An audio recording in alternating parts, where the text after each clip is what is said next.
World War III.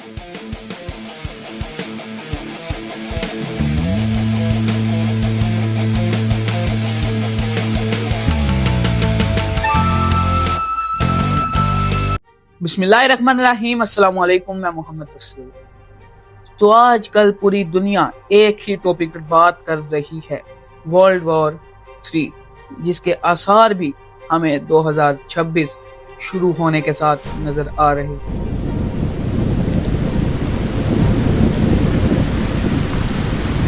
2026 से सारे मुल्क जोश में आ गए हैं। हर कोई किसी ना किसी मुल्क के साथ जंग लड़ने को फिर रहा है। अमेरिका का वेनेजुएला पर अटैक, ये अटैक क्यों किया गया? वेनेजुएला के प्राइम मिनिस्टर को क्यों किडनैप किया गया? क्योंकि वेनेजुएला रशिया को ऑयल देता था और बहुत ही सस्ता देता था, जिस पर अमेरिका नाखुश था और उनको एक बहाना भी मिल गया। उन्होंने कहा कि रशिया जो यूक्रेन पर जुल्म करता है और वेनेजुएला उसी को ही ऑयल देता है, तुम्हारे ऑयल की वजह से रशिया के वेपन्स यानी एयरक्राफ्ट्स और टैंक्स वगैरह चलते हैं जो कि यूक्रेन पर जुल्म करने के काम आते हैं। तो उन्होंने ये कहकर वेनेजुएला पर अटैक किया और उसके प्राइम मिनिस्टर को किडनैप कर लिया और रशिया का ऑयल बंद कर दिया और अमेरिका को अब वेनेजुएला का सारा ऑयल जाएगा। दोस्तों, जब वेनेजुएला पर अटैक किया गया तो अमेरिका के जो कमांडोज थे उनको पहले इसकी प्रैक्टिस दी गई। कैसे प्रैक्टिस दी गई? उनको वेनेजुएला के प्राइम मिनिस्टर के घर की तरह का ही एक घर बना कर दिया गया और उनको उनके हेलीकॉप्टर्स जिनके जरिए वो वेनेजुएला गए वो दिए गए और उन्होंने अमेरिका में ही इस मिशन की प्रैक्टिस की और आखिरकार उन्होंने जाकर वेनेजुएला में उसके प्राइम मिनिस्टर को किडनैप कर लिया और ऑयल कॉन्ट्रैक्ट अमेरिका के साथ करवा लिया। अमेरिका यहीं तक नहीं रुका, उसने मैक्सिको, कोलंबिया और ग्रीनलैंड को भी धमकियां देनी शुरू कर दी। अमेरिका का कहना था कि तुम भी अपनी कार ठीक कर लो, नहीं तो अमेरिका तुम्हें भी नहीं छोड़ेगा। इसके बाद अमेरिका ने ईरान को भी वार्निंग दे दी। जैसा कि अब जानते हैं कि ईरान में प्रोटेस्ट चल रहा है, वो अपनी गवर्नमेंट के खिलाफ लोग आवाज उठा रहे हैं, लेकिन ईरान के सुप्रीम लीडर का ये कहना है कि ये सब कुछ अमेरिका करा रहा है, ये सब कुछ जो भी हो रहा है इसके पीछे ट्रम्प का हाथ है, क्योंकि वहां के लोगों की जानिब से मसाजिद भी जलाई जा रही हैं, कुरान पाक भी जलाए जा रहे हैं। इस पर उनके सुप्रीम लीडर ने यह कहा कि ट्रम्प का अंजाम नमरूद और फिरौन की तरह होगा। इसके बाद ट्रम्प ने भी ये कहा था कि अगर तुमने अपनी आवाम के खिलाफ कोई भी कार्रवाई की तो तुम अमेरिका को उसके जवाब दे होगे और तुम पर भी एक जंग मुसल्लत कर दी जाएगी। इस पर अभी तक ईरान की आवाम पर कोई कार्रवाई नहीं की गई, लेकिन वहाँ की गवर्नमेंट ये कह रही है कि इनके मामलात को हल किया जा सकता है, उनकी शराइत हम मान सकते हैं। और इस तरह अमेरिका ने ईरान को भी वार्निंग दी, धमकियां दी। दोस्तों, अमेरिका इतना पावरफुल हुआ कैसे? तो बात है वर्ल्ड वॉर 1 की, जब सारी दुनिया आपस में लड़ रही थी और अमेरिका एक साइड पर बैठा एंजॉय कर रहा था। जी हाँ, सिर्फ अमेरिका तब सुपर पावर बिल्कुल नहीं था। अमेरिका एक आम सी कंट्री थी जिसने अपने दूसरे मुल्क यानी अपने इंग्लैंड से बगावत की थी और वो अपने एक अलग रियासत बनाकर बैठ गए थे।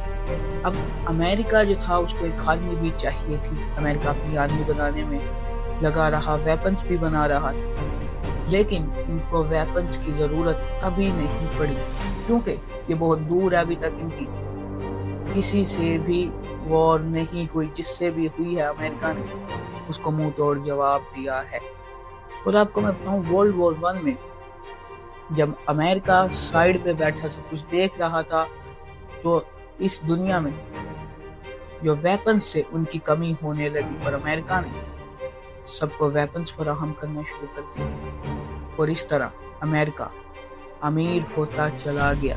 वर्ल्ड वॉर 1 और वर्ल्ड वॉर 2 में अमेरिका ने कुछ नहीं किया। वर्ल्ड वॉर 2 में अमेरिका एंड पर सामने आया, बाकी सारा वेपन्स बेचता रहा और कमाइयाँ करता रहा, इसलिए अमेरिका आज इतना अमीर मुल्क है। यार इससे तो हमें यही पता चलता है कि अब वर्ल्ड वॉर ज़्यादा दूर नहीं है, क्योंकि अमेरिका तकरीबन 3 से 4 ममालिक के साथ तो टक्कर ले चुका है। इसके बाद जो पाकिस्तान और इंडिया है, इंडिया का भी यही कहना था कि हम पाकिस्तान से 2026 में बदला लेंगे। इधर चाइना और ताइवान भी जंग में है, साउथ कोरिया और नॉर्थ कोरिया भी जंग में है, रशिया यूक्रेन जंग हो रही है, और ये अमेरिका ने नई बात खोल कर रख दी है।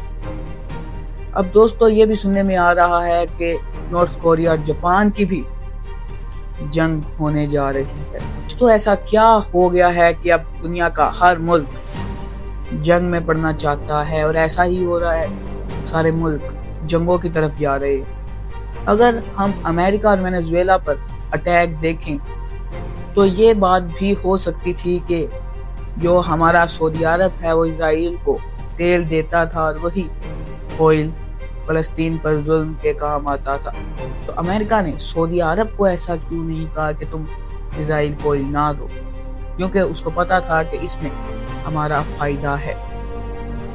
इसके बाद जो ईरान के साथ अमेरिका का मसला है वो ये है कि हमारे पूरी मिडल ईस्ट में एक ईरान ही है जो कि अमेरिका और इजराइल को टक्कर देता है, और आगे भी इंशाल्लाह देता रहेगा, क्योंकि आयतुल्लाह खमनाई ने ट्रंप को बिल्कुल ही सीधा कहा कि तुम्हारा अंजाम नमरूद और फिरौन की मानिद होगा। और उसने ये भी कहा कि हमारे मुल्क में ये जो भी हो रहा है ये अमेरिका करा रहा है। अमेरिका ने हमारे मुल्क में बगावत कराई, और ये जो प्रोटेस्टर्स हैं, ये जो आवाम सड़कों पर निकली है, ये भी अमेरिकन है। इसके बाद ऑस्ट्रेलिया, इजराइल और दूसरे ममालिक ने ईरान से अपने एम्बेसडर्स को कहा कि आप वापस आ जाएं, क्योंकि यहाँ पर जंगों का माहौल है। अमेरिका के एम्बेसडर्स ऑस्ट्रेलिया के और इजराइल के और भी कई ममालिक ने वापस बुला लिए। ऐसा हो सकता है कि अमेरिका ईरान पर हमला कर दे और चाइना ताइवान जंग बॉर्डर से हटकर उनके शहरों तक आ जाए। नॉर्थ कोरिया साउथ कोरिया की जंग भी भड़क उठे और इंडिया पाकिस्तान पर या पाकिस्तान इंडिया पर ना हमला कर दे। दोस्तों अगर ये सब कुछ हो गया तो इसलिए पूरी दुनिया में वर्ल्ड वॉर तो शुरू हो जाएगी। तो आपको मैं बताऊं इसमें सबसे सेफेस्ट कॉन्टिनेंट कौन सा हो सकता है। सबसे सेफेस्ट तो अंटार्कटिका ही होगा, लेकिन ऐसा भी हो सकता है कि कोई मुल्क अपना एटॉमिक बॉम्ब टेस्ट करने के लिए, अब जैसा कि ईरान अपना एटॉमिक बम, अपना एटम बम बनाने जा रहा है, तो वह उस तरफ कहीं टेस्ट कर ले। लेकिन ऐसा कोई मुल्क नहीं करेगा, क्योंकि हमारे दिमाग में सबसे पहले ये सोच आती है कि हम अपने जो एटॉमिक बम है वो टेस्टिंग के लिए अपने ही मुल्क की किसी पहाड़ी या किसी और मुल्क पर गिरा देते हैं। लेकिन जबकि अंटार्कटिका में इतनी ज़्यादा जगह है तो हम वहाँ क्यों नहीं ये टेस्टिंग करें। दोस्तों इसकी मेन रीज़न ये है, अगर वहाँ पर हम अपना एटम बम फेंकेंगे तो वहाँ की सारी बर्फ पिघल जाएगी। अगर अंटार्कटिका की आधी से भी आधी, तकरीबन उसका 10 से 15% बर्फ भी पिघल जाए तो हमारी दुनिया में कई ममालिक में सुनामी आ जाएगी। इसलिए अंटार्कटिका तो एक साइड पे आ गया, क्योंकि वहाँ पर इंसान वैसे भी जिंदा नहीं रह सकते ठंड की वजह से। और इसके बाद हमारा अफ्रीका जब वर्ल्ड वॉर शुरू होगी तो ज़्यादातर ममालिक का यही होगा तो अफ्रीका पर कब्जा करेगी, क्योंकि एक कमज़ोर कॉन्टिनेंट है।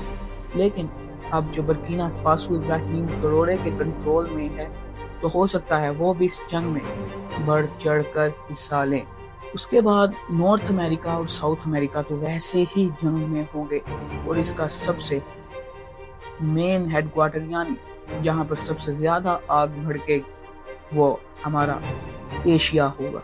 जी हाँ, एशिया एक ऐसा कॉन्टिनेंट है جس پر ہر کسی کی نظریں ٹکی ہیں، کیونکہ یہاں پر بہت سے پاورفل کنٹریز ہیں جیسا کہ پاکستان، انڈیا، ایران، رشیا۔ اس کے ساتھ ساتھ دوستو، اگر امریکہ کسی ملک سے جنگ کرتا ہے تو رشیا بالکل اسی ملک کا ساتھ دے گا جو امریکہ کے خلاف ہوگا۔ اس کے ساتھ ساتھ آپ کو یہ بھی بتاؤں کہ جو امریکہ ہے اس نے 3 ایسے ہوائی جہاز بنائے ہیں کہ جو تب ہی اڑیں گے، ان کی پرواز تب ہی ہوگی جب قیامت آنے والی ہوگی۔ جی ہاں، ایسا ہی ہے۔ ان جہاز کا نام ہے ڈومسڈے پلین۔ یہ ایسے ڈیزائن کیے گئے ہیں، اس میں ایسی ٹیکنالوجیز ہیں کہ ایٹم بم ہو یا سونامی، یہ جہاز کبھی نہیں کریش ہوگا، یہ جہاز کبھی نہیں ٹوٹے گا، اس پر کوئی اثر نہیں ہوگا کسی بھی چیز کا۔ یہ کئی دنوں تک ہوا میں رہ سکتا ہے اور یہ ہوا میں ہی ریفیولنگ کروا سکتا ہے، اور امریکہ میں ہر روز ایک ڈومسڈے پلین ریڈی کھڑا ہوتا ہے، کبھی نہ کبھی اس کو اڑانا پڑ سکتا ہے۔